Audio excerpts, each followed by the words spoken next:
Olá pessoal, tudo bem? Eu sou o professor Rodrigo Fraga, professor de Física, e vamos a essa questão. Mas antes, não deixa de se inscrever no canal, curtir, compartilhar o vídeo e assistir todas as outras resoluções, né? Temos mais de 1.600 resoluções aí feitas no canal, ok?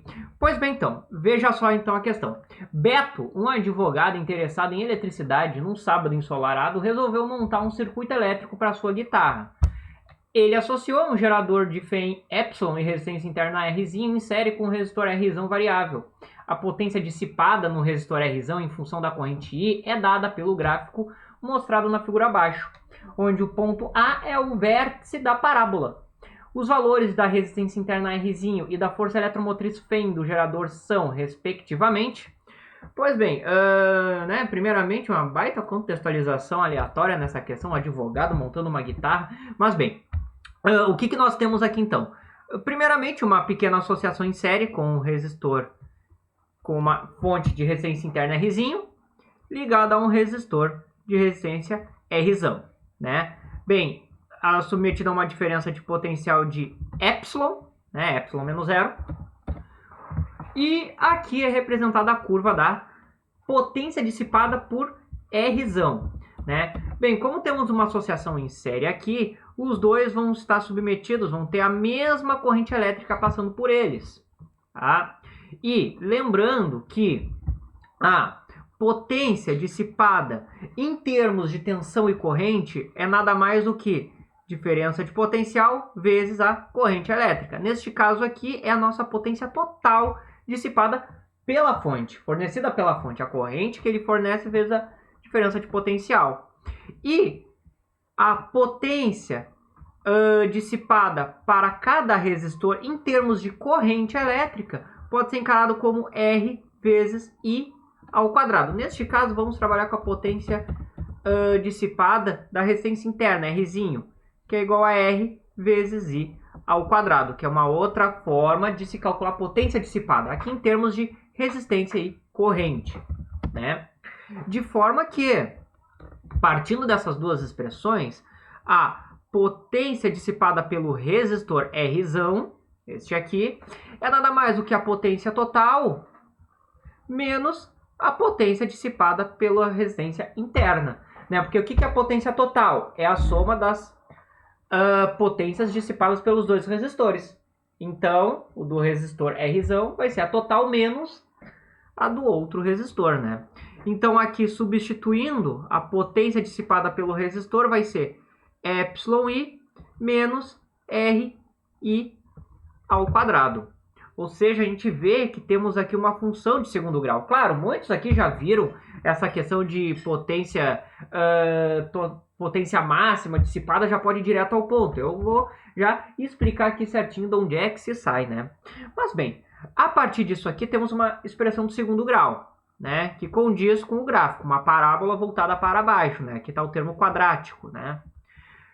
Certo? Vale lembrar que o x do vértice, lá da parábola, é nada mais do que menos b sobre 2a. O que é o x do vértice? É justamente o ponto x, que no nosso caso aqui vai ser o i, onde temos o vértice da parábola, ou seja, o ponto máximo, né? Que para nós eu vou chamar de m, que é i, onde eu vou ter a potência máxima. Aplicando essa expressão, né? Claro, x aqui no nosso caso é i, o b vai ser nada mais do que o epsilon e o a vai ser nada mais do que o r, né? Ou melhor, menos r.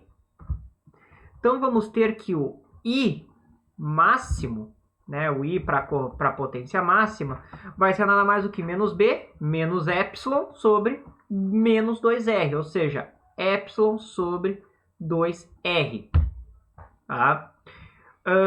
E a conclusão que se chega é a seguinte: a corrente ela é nada mais do que a tensão aplicada ao circuito divididos pela resistência equivalente. Ou seja, com isso se conclui que a resistência equivalente tem que ser igual a 2R. Só que como é uma associação em série, esses 2R tem que ser R mais R.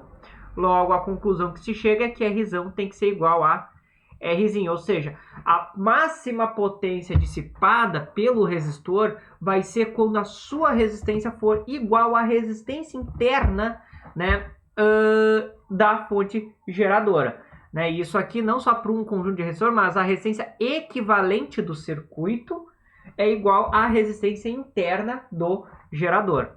A equivalente do circuito fora a resistência interna, né? Certo? Então, com isso, a gente chega a essa conclusão e que ajuda bastante, pois agora a gente consegue calcular o valor de Rzinho e Epsilon com base nessas informações. Né? Bem, então, primeiramente, o que nós vamos determinar aqui? Veja só, como potência, nós temos aqui uma expressão, vamos justamente utilizar ela com base no ponto A dado no gráfico.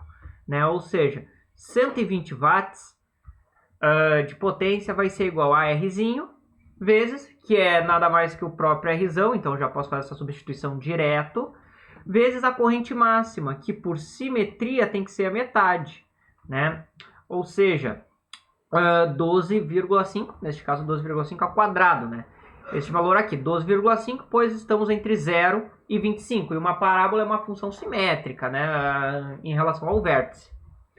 Dessa forma aqui, teremos que Rzinho vai ser igual a 120 divididos por 12,5 ao quadrado.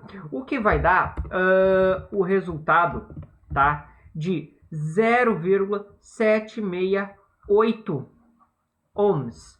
Ajustando isso em notação científica, teremos ali 7,68 vezes 10 na menos 1 ohms. O valor da resistência, né, interna Rzinho. Ok? Com base nisso, certo? Nós podemos também agora com essa outra expressão, nem com base nesse valor, calcular a potência total. Tá? Que daí é com um simples fato, que é o seguinte, como as duas resistências são iguais, quando a potência dissipada é máxima, né? E o Rzão dissipa 120, então a potência total, a gente pode colocar aqui, aqui. A potência total vai ser de 240 watts, porque é 120 para cada um. Como nós temos a corrente, certo? Vamos utilizar essa expressão e vamos obter o seguinte, que 240 tem que ser igual a Epsilon vezes 25. 25 não, desculpa, 12,5, né? Que é a corrente que passa neste ponto, certo? Obtendo aqui, passando para o outro lado, 240 divididos por 12,5, obtemos o valor de 19,2 volts. Em notação científica, só ver se não está cortando a gravação, não. Em notação científica, 1,92 vezes 10 na 1 volt. E aí encontramos o valor da resistência interna e da tensão aplicada pelo gerador. Né? Veja então que é uma questão aí que envolve, claro, conhecendo já este gráfico aqui, essa relação entre a resistência interna do gerador e a resistência equivalente do restante do circuito, de que a potência máxima acontece quando os dois são iguais, então toda essa metade aqui, essa primeira metade, a gente já consegue descartar, né, inclusive essa parte aqui que envolve aí conhecer o vértice da parábola, a gente já pode descartar e ir direto para essas relações aqui. Né? Então acaba ganhando tempo, mas eu quis mostrar aqui de onde é que se vinha isso, certo? Bem, pessoal, essa era a questão. Espero que eu tenha ajudado vocês. Quaisquer dúvida, posta nos comentários, respondo sempre que der. E não deixe de se inscrever no canal, curtir, compartilhar o vídeo e deixar a sugestão para a próxima questão, certo? Desejo então a vocês bons estudos e até a próxima.